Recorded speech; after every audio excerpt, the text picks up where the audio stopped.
sad, trembling in fear. Had to go find work, like, oh my God, who's gonna hire me? And when you're in a panic state, it's hard to find work. Ever notice how people get some clutch jobs when they're all confident and everything? When you are terrorized, it's 10 times harder to find work. And then when you finally find a job, it's like, well, just stay here.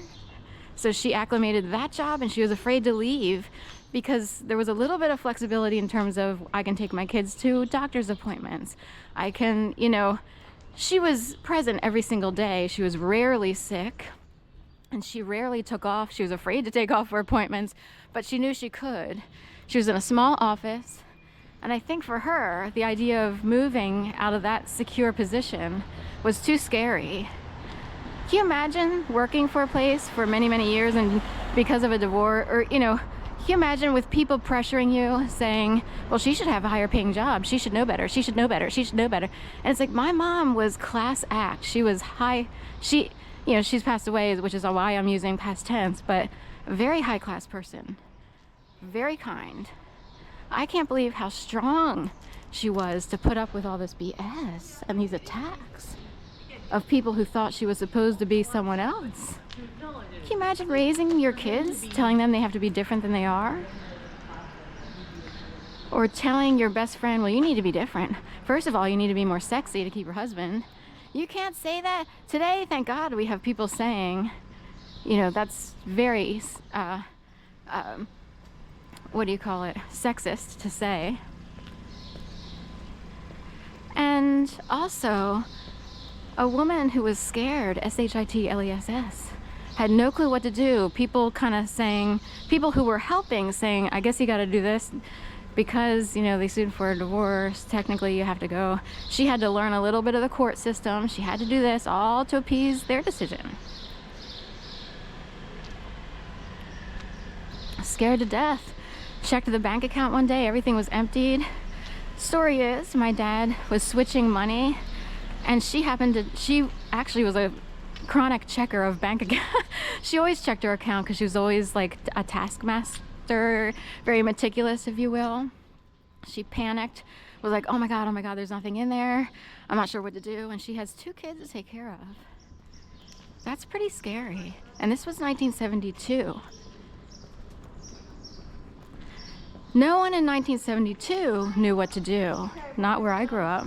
Even today, there are women who can't even fathom what they would do if they were in, dire straits like that. And people kept piling on her. You're just gonna have to get 2 or 3 jobs then. You're gonna have to do this. And it's like, excuse me, biatches of the world, getting a free ride, getting a free car because new hubby has a cush job at a bank where he gets to play golf with clients. Okay? So I'm just saying,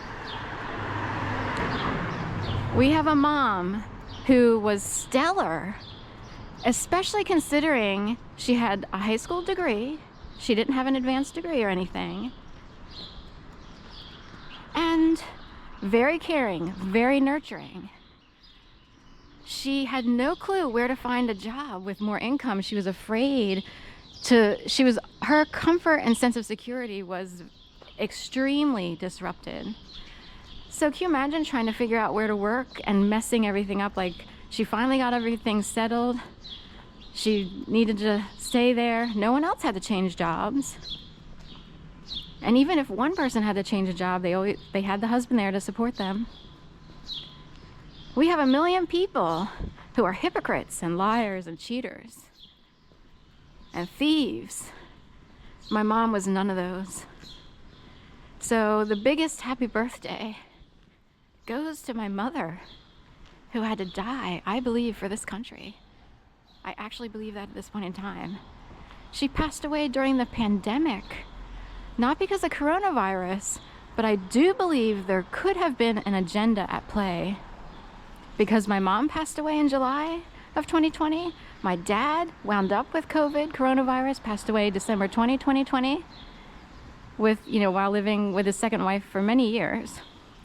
In technically it would have been their 4th home, but they had an apartment, a townhouse, 5th home maybe, the more permanent home they lived in for quite a while her kids were being raised. Then they had a beach house, and then they had the house in Florida. That's a lot of houses. That's a lot of homes, isn't it? So and then my aunt would pass away in April of 2021, still just on the tail end of the pandemic. She just received her vaccines and then passed away. Can you believe that?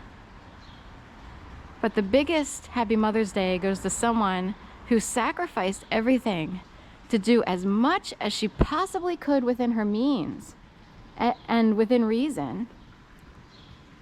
As someone who was a secretary with a high school education, she deserves the biggest Happy Mother's Day of the entire nation at this point in time. I know she's up there, and that was an easy entry for her. Other people probably had to go through a little bit more of a review. Well, we don't know if we can let you into the pearly gates of heaven. We have a whole list here of bullying, pushing around, acting superior, acting self-righteous. And then we have someone who couldn't figure out what to do with those people.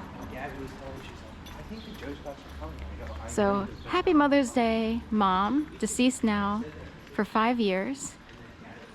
Well, 4 years and 11-ish months. 10 months was July of 2020. She could have lived longer, but everyone had to be a pig. And that's why she's not with us today. Except for me, I was not a pig.